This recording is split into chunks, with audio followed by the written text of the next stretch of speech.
ক্ষতিগ্রস্ত সড়ক পরিস্থিতি নিয়ে আরো জানাতে মৌলভীবাজার থেকে যোগ দিয়েছেন সহকর্মী তুহিনুর রশিদ। তুহিন, সড়ক ব্যবস্থার সবশেষ অবস্থা নিয়ে কি এলজিইডি বা সড়ক বিভাগ কবে সংস্কার কাজ শুরু করবে সে বিষয়ে কিছু জানিয়েছে? এখন জন্ম সনদ দিয়ে খোলো বিকাশ স্টুডেন্ট অ্যাকাউন্ট। নিজের বিকাশ নিজে কর।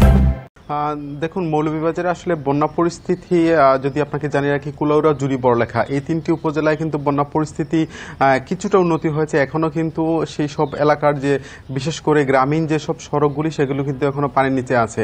তবে কিছু রাস্তা কিন্তু এখন ভেসে উঠেছে, সেই সব ক্ষয়ক্ষতি কিন্তু এখন দেখা যাচ্ছে।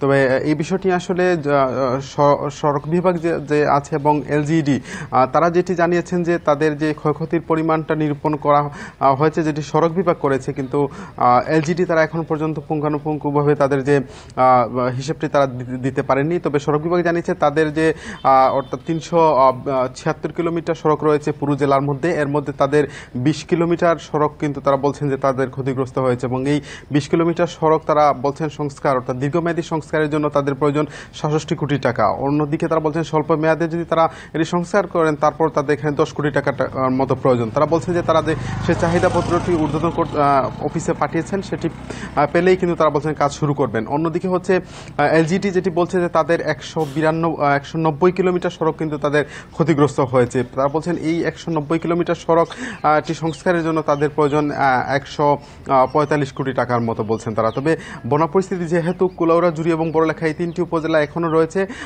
এলজিডি বলছে যে তাদের এই ক্ষয়ক্ষতির পরিমাণটা তারা পুরোপুরি নিরূপণ করতে তাদের আরও কিছু সময় প্রয়োজন। বন্যা পরিস্থিতি স্বাভাবিক হয়ে গেলে তারা বলছেন যে সেটি তারা পুরোপুরিভাবে বুঝতে পারবেন। তবে আপনি বলছিলেন যে বন্যা পরিস্থিতি পুরোপুরি স্বাভাবিক হলে কাজ শুরু করা হবে, কিন্তু এই যে যেসব এলাকা এখন পর্যন্ত পানিবন্দী রয়েছে, পানি উন্নয়ন বোর্ড কি জানিয়েছে যে কবে নাগাদ এটি পুরোপুরি স্বাভাবিক হবে?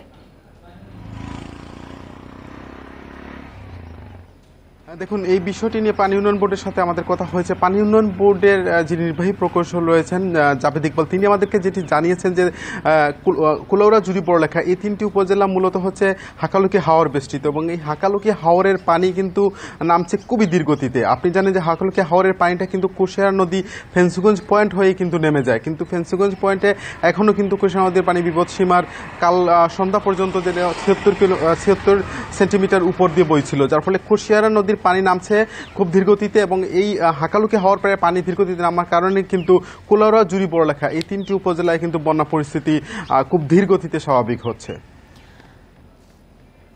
বন্যা পরিস্থিতির পরে সড়কের বেহাল অবস্থা নিয়ে সবশেষ তথ্য জানাচ্ছিলেন মৌলভীবাজার থেকে সহকর্মী তুহিনুর রশিদ।